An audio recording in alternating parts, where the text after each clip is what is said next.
Okay guys, today's a quick little YouTube tutorial on how to use a dye. First, you got to put a little oil on your thing. That reduces the friction and make it a little easier. This thread, I don't know how well you can see it, is really boogered up. And yes, this is on a chair leg, and the chair is getting too wobbly for my liking. So I'm finally fixing it. First challenge is getting it started. Now if you notice, there's a, I don't know if you can see it here, but it's tapered or whatever. The tapered end goes down. So now, the tricky part is getting it started. It usually takes a little bit. Alright, is that started correctly? Now getting it right is crucial, because otherwise you screw things up. Alright, I think I got it. Now when you're cutting new threads, that's when it's really important to get it straight. But this isn't a new thread, this is just an old thread that's really boogered up. Now this just tightens it. See how it grips? That just tightens on your thing so it doesn't fall off. Which, believe it or not, is very handy sometimes. Now we just turn it. And sometimes when you get in thick spots, you gotta go back and forth. Oh, shucks. That wasn't supposed to happen. My whole thing is coming out.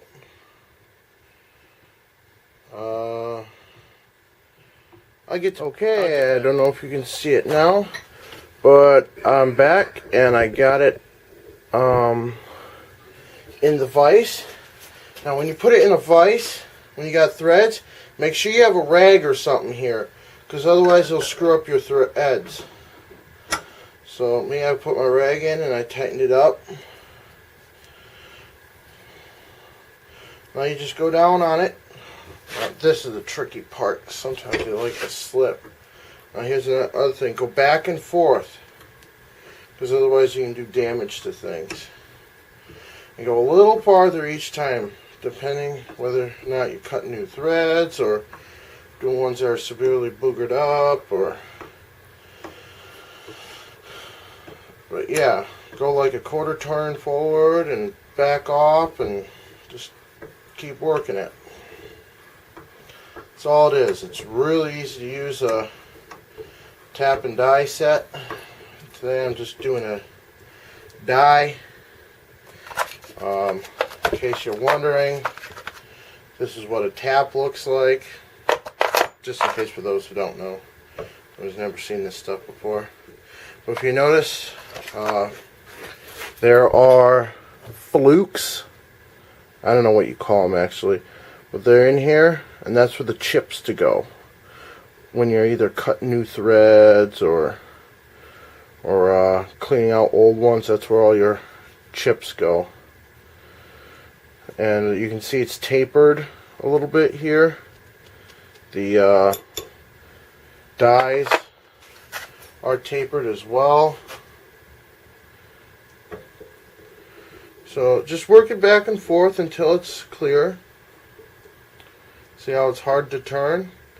I'll usually work it back and forth until I can flip it around really easy, like I can spin it off. Just because it makes my life a little easier. So you just work it. I don't know how well I showed you this thing before, but it's not perfect now.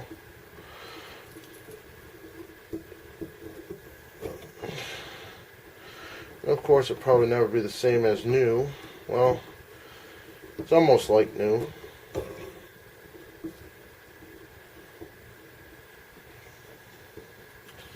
Here, let me show you.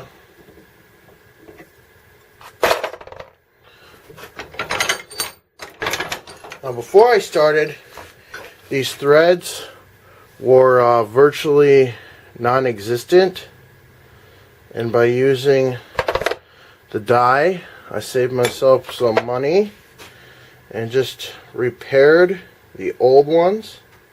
Of course, some are too badly damaged to really do this with, but this one was good enough where I could do it.